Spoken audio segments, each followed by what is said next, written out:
the Vikings should put up somewhere between 20 and 25 offensively against Detroit. I'm going to go even bigger. I think it's like 31 to 10. I think the Vikings are going to get up early on this. I think the Lions are not really loving playing for this head coach. This is the time of the year where you see how much a team likes their head coach.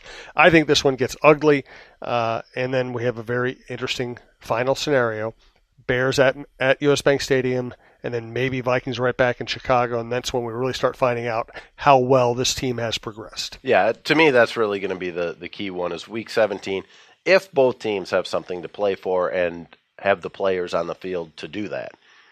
I don't know. I mean, by that time the Vikings could have a playoff spot wrapped up.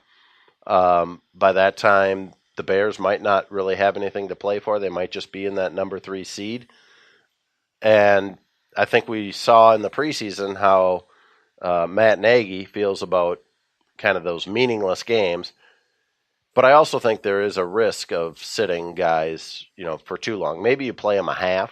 I just think that momentum is a big deal, and if starters start to feel complacent, then heading into the playoffs without having played a full game the week before, there is a chance of coming back a little bit off and getting behind early. And I don't think the Bears are necessarily set up to come from behind very well.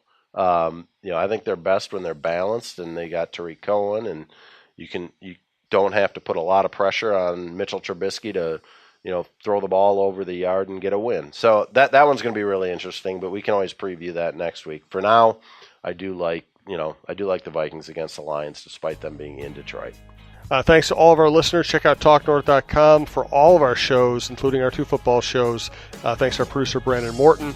You can subscribe to iTunes, your favorite podcast app. Please, if you get a chance, patronize our sponsors. We do appreciate it. We'll talk to you next week.